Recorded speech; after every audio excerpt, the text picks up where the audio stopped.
بسم اللہ الرحمن الرحیم. آپ سب سے ریکویسٹ ہے میرے ساتھ مل کے پڑھے. الصلاۃ والسلام علیک یا رسول اللہ وعلی آلک وصحابک یا حبیب اللہ. السلام علیکم یوٹیوب فیملی، کیا حال ہے جی؟ امید کرتی ہوں کہ آپ سب ٹھیک ٹھاک خوش باش ہوں گے. اللہ پاک رمضان کے صدقے میرے نیو سبسکرائبر کو بھی آپ کو بھی خوش باش ٹھیک ٹھاک اپنے سوا کسی کا محتاج نہ کرے. تو آج کا واقعہ بھی بہت پیارا ہے.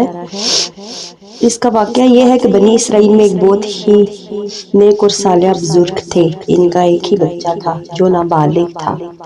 وہ ان کے پاس فقط ایک گائے کی بچیا تھی. بزرگ نے اپنی وفات کے قریب اس بچیا کو جنگل میں لے جا کر ایک جھاڑی کے پاس یہ کہہ کر چھوڑ دیا کہ یا اللہ عز وجل، میں اس بچیا کو اس وقت تک تیری امانت میں دیتا ہوں کہ میرا بچہ بالغ ہو جائے.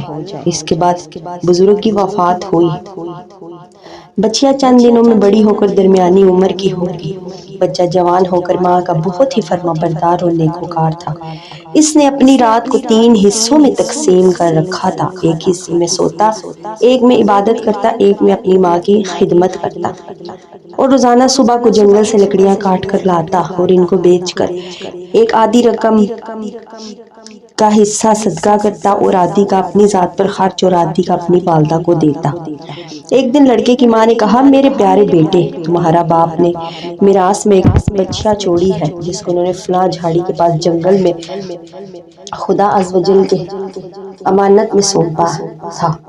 اب تم اس جھاڑی کے پاس جا کر یوں دعا مانگو کہ اے حضرت ابراہیم، حضرت اسماعیل، حضرت اسحاق کے خدا، تو میرے باپ کی سونپی ہوئی امانت مجھے واپس دے دے. اور اس بچیا کی یہ نشانی ہے کہ وہ پیلے رنگ کی ہے. اس کی کھال اس طرح چمک رہی ہوگی کہ گویا سورج کی کرنیں اس میں سے نکل رہی ہیں. یہ سن کر لڑکا جنگل میں اس جھاڑی کے پاس گیا اور دعا مانگی تو فوراً وہ گائے دوڑتی ہوئی آ کر اس کے پاس کھڑی ہو گئی.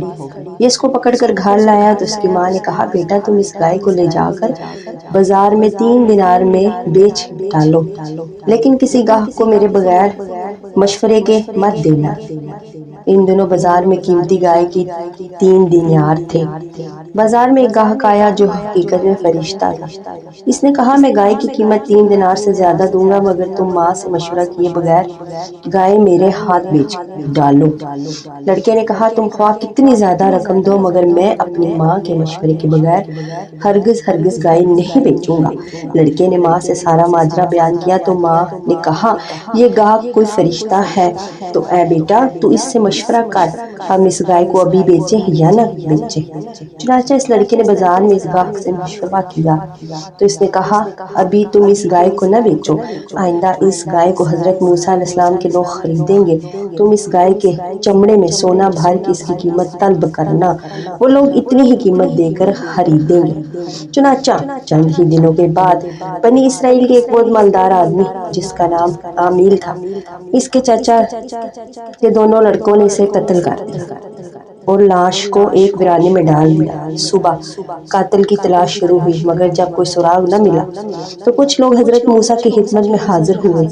قتل کا پتہ پوچھا تو آپ نے فرمایا، تم ایک گائے ذبح کرو، اس کی زبان یا دم کی ہڈی سے لاش کو مارو تو وہ زندہ ہو کر خود ہی اپنے قاتل کا نام بتائے گا.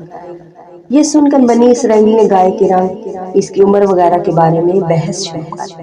آخر جب وہ اچھی طرح سمجھ گئے کہ فلاں قسم کی گائے چاہیے تو ایسی گائے کی تلاش شروع کی. یہاں تک کہ یہ لوگ اس لڑکے کی گائے کے پاس پہنچے تو ہو بہو ایسی ہی گائے تھی جس کی ان لوگوں کو ضرورت تھی. چنانچہ ان لوگوں نے گائے کو اس کے چمڑے میں بھر کر سونا اس کی قیمت دے کر خریدا اور ذبح کر کے اس کی زبان یا دم کی ہڈی سے مقتول کی لاش کو مارا تو وہ زندہ ہو کر بول اٹھا، میرے قاتل میرے چچا کے دونوں لڑکے ہیں جنہوں نے میرے مال کی لالچ میں مجھ کو قتل کر دیا. یہ بتا کر مر گیا.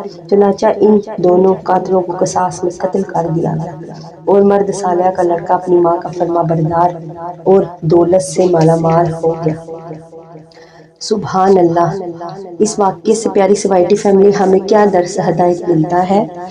اس واقعے سے بہت ہی عبرت انگیز اور نصیحت خیز باتیں ہیں جو یاد رکھنے کے قابل ہیں. خدا کے نیک بندوں کے چھوڑے ہوئے مال میں بڑی خیر و برکت ہوتی ہے۔ دیکھ لو کہ اس مرد سالہ نے صرف ایک بچیا چھوڑ کر وفات پائی تھی، مگر اللہ تعالیٰ نے اتنی برکت عطا فرمائی کہ ان کے وارثوں کو اس ایک بچیا کے ذریعے بے شمار دولت ملی۔ پھر اس مرد سالہ نے اولاد پر شفقت کرتے ہوئے بچیا کو اللہ کی امانت میں سونپا، تو اس سے معلوم ہوا کہ اولاد پر شفقت رکھنا اور اولاد کے لیے مال چھوڑ جانا یہ اللہ والوں کا طریقہ ہے۔ ماں باپ کی فرما برداری اور خدمت گزاری کرنے والوں کو خداوند کریم غیب سے بے شمار رزق کا سامان عطا فرما دیتا ہے۔ دیکھ لو اس یتیم لڑکے کو ماں کی خدمت اور فرما برداری کی بدولت اللہ تعالیٰ نے کس قدر مال اور خوشحال بنا دیا۔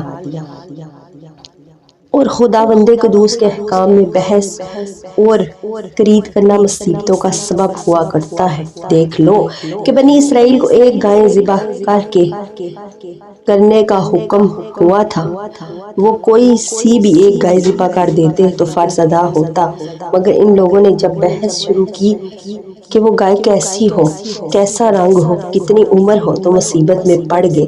انہیں ایک ایسی گائے ذبح کرنی پڑی جو بالکل نایاب تھی، اس لیے اس کی قیمت اتنی زیادہ ادا کرنی پڑی کہ دنیا میں کسی گائے کی اتنی قیمت نہ ہوگی اور نہ آئندہ ہونے کی امید ہے۔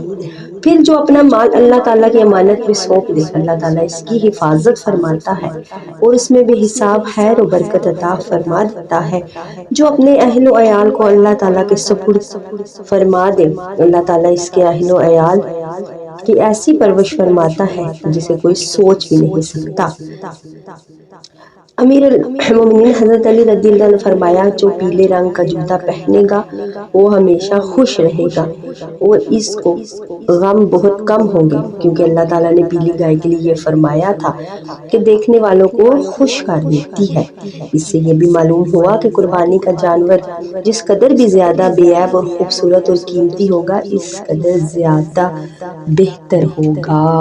تو پیاری سی وائٹی فیملی، سنا آپ نے یہ واقعہ پہلے بھی کئی دفعہ سنا ہوگا کہ اس میں کتنے زیادہ ہمیں درس ہدایت ملتے ہیں، کتنے زیادہ۔ اور پھر یہ درود شریف کا چینل ہے اور اب درود شریف کے واقعات میں نہیں بتا رہی کہ اسلامی واقعات دوسرے بتا دوں، تو آپ لوگ توجہ سے واقعہ پورا سنا کریں اور آگے شیئر بھی کیا کریں۔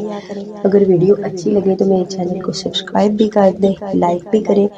لائک تو یہاں پہ بنتا ہے کیونکہ یہاں پہ آقا صلی اللہ علیہ وآلہ وسلم کا ذکر مبارک ہوتا ہے۔ اور اپنی دعاؤں میں مجھے لازمی یاد رکھا کرے۔ میں بھی آپ کے لیے خصوصی دعا کرتی ہوں کہ اللہ پاک آپ سب کو بھی، سب سے پہلی دعا تو بار بار یہی منہ سے نکلتی ہے کہ اپنے سوا کسی کا محتاج نہ کرے، اور تمام بے روزگاروں کو روزگار عطا فرمائے، تمام بیماروں کو صحت تندرستی عطا فرمائے۔ اللہ پاک اپنے پیارے حبیب کے صدقے جو بے اولاد ہیں ان کو اولاد دے، جو بیمار ہیں ان کو تندرست کرے، جو قرض دار ہیں ان کے قرض اتارے۔ جو بھی یہ ویڈیو سن رہا ہے، اللہ اگر وہ قرض دار ہے تو اللہ پاک اس کے لیے بالخصوص دعا ہے کہ رمضان کے صدقے اس کے تمام قرضہ، تمام دکھ پریشانیاں دور فرما دے، اور بھی کوئی اس کے دل میں جائز حاجت ہے تو اللہ پاک پوری فرما دے۔ اور اللہ سے دعا کرنی چاہیے کہ اللہ پاک ہمیں 5 وقت کا نمازی بنائے، پکا سچا عاشق رسول بنائے، اور قبر میں منکر نکیر کے سوالوں میں آسانیاں عطا فرمائے۔ اللہ پاک اپنے پیارے حبیب کے صدقے ہم سب کے کبیرہ صغیرہ گناہ معاف کرائے، جو گناہ جان بوجھ کر کیے، جو انجانے میں کیے، اللہ پاک معاف فرمائے اور آئندہ نہ کرنے کی توفیق عطا فرمائے۔ اور پیاری سی وائٹی فیملی، اب میں چلتی ہوں، مجھے دعاؤں میں یاد رکھیے گا۔